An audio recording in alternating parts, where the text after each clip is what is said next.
السلام علیکم سامعین اور حاضرین، قصہ گو حاضر ہے شاہ صاحب کی خود نوش کے ساتھ۔ شاہ صاحب کی انتہائی بچپن میں مجذوب کے ساتھ کیسے ملاقات ہوئی، اس کے بارے میں پچھلی قسط میں یہ داستان کو عرض کر چکا ہے۔ جب آپ قریب 10 برس کی عمر کو پہنچے، قرآن حدیث پر مکمل عبور رکھتے، دین اسلام میں موجود فیکشنز یعنی فرقوں پر غور کرنے لگے، آپ نے معتزلہ کے بارے میں پڑھا تو آپ کشمکش کا شکار رہنے لگ گئے۔ جیسا کہ ہر روشن روح کی سوچ کشمکش سے ہوتے ایک سیدھی راہ پکڑ لیتی ہے۔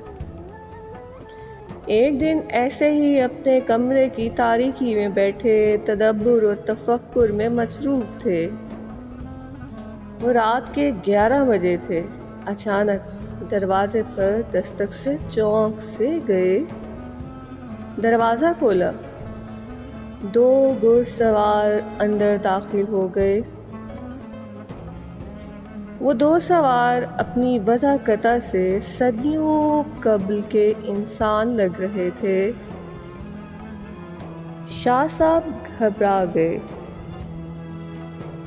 ان میں سے ایک جوان نے ایک ہاتھ سے اپنے فضا میں جھٹکا دیا، جس سے کمرہ 2 دنیاؤں میں منقسم ہو گیا،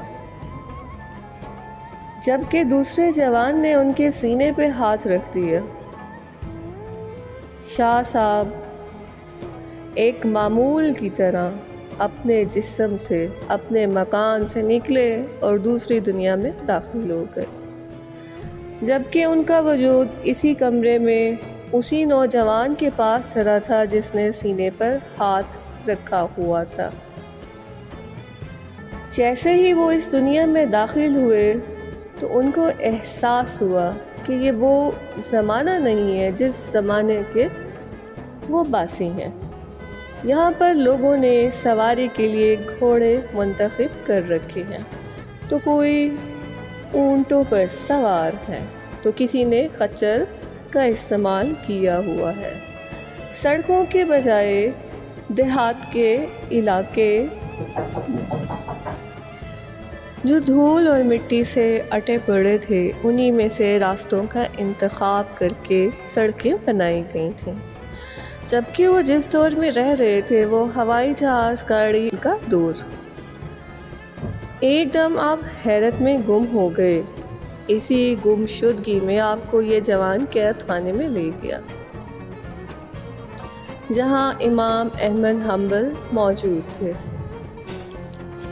جب آپ ان کے پاس گئے تو بزرگ ہستی نے ان کے سر پر ہاتھ رکھا اور فرمانے لگے، فرزند، ہر کھوج اور جستجو رکھنے والی روح کو خدا سرفراز کرتا ہے۔ میرے فرزند، آپ کیوں پریشان ہیں؟ شاہ صاحب نے ان کو مسئلہ بتایا تو وہ فرمانے لگے، یہ لوگ کہتے ہیں قرآن پاک مخلوق ہے۔ قرآن کریم کو مخلوق کہنا بے ادبی ہے۔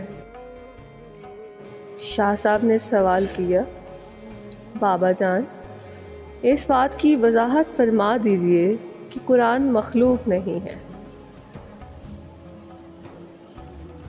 اور لوگ یا ایک فرقہ اس کو مخلوق کیوں کہتا ہے؟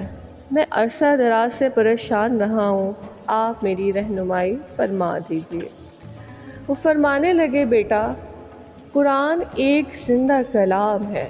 خدائے بزرگ و برتر فرماتا ہے، اللہ لا الہ الا هو الحی القیوم۔ خالق نے جب اپنے محبوب بندے کو چن کر یہ نور مبین سینہ مبین میں منتقل کیا، وہ محبوب بندے جو آپ کے ہمارے سردار سیدی مرشدی خاتم النبیین مہر رسالت صلی اللہ علیہ وآلہ وسلم ہے، اس نور کے وسیلے سے یہ ہدایت نامہ یہ نور مبین ہمارے سینوں میں بھی منتقل ہوا۔ یہ ہدایت نامہ میرے سینے میں آپ صلی اللہ علیہ وآلہ وسلم کی نسبت سے روشن ہوا۔ پھر ایک انگلی کا اشارہ سینہ مبارک پہ کیا تو آپ کا سینہ چاک ہو گیا۔ تمام کثافتوں کو دھونے کے بعد نور مبین کو سینے میں رکھ کے سینہ بند کر دیا اور فرمانے لگے، مخلوق کو فنا ہے مگر کلام کو فنا نہیں، نور کو فنا نہیں۔ اللہ لا الہ الا هو الحی القیوم، صدائیں زندہ رہتی ہیں، کلام زندہ رہتے ہیں، کلام نور ہوتا ہے۔ جب یہ بات جگہ جگہ روشن کتاب میں تحریر ہے تو فرزند میرے لیے بہتر ہے کہ میں خدائے بزرگوں برتر کی دی گئی روشنی پر شاہد ہو جاؤں۔ زمانے کی صعوبتیں اس خالق و مالک کی محبت کے سامنے کم ہیں۔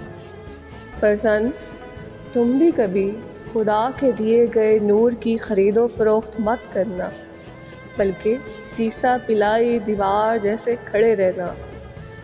تمہاری امانت تم تک پہنچا دی گئی ہے، آگے امانتیں تقسیم کرو۔ یہ آخری بات فضا میں گونج رہی تھی جب شاہ صاحب بیدار ہوئے، گویا کہ وہ مکان میں واپس آ چکے تھے، مگر دونوں جوان غائب تھے۔ وہ جگہ بھی جو صدیوں قبل کی تھی، لوگ بیل پر سوار نہ تھے، کہیں اونٹ بھی نہ تھے، اور گھڑ سوار تلوار لیے پہرا نہ دے رہے تھے۔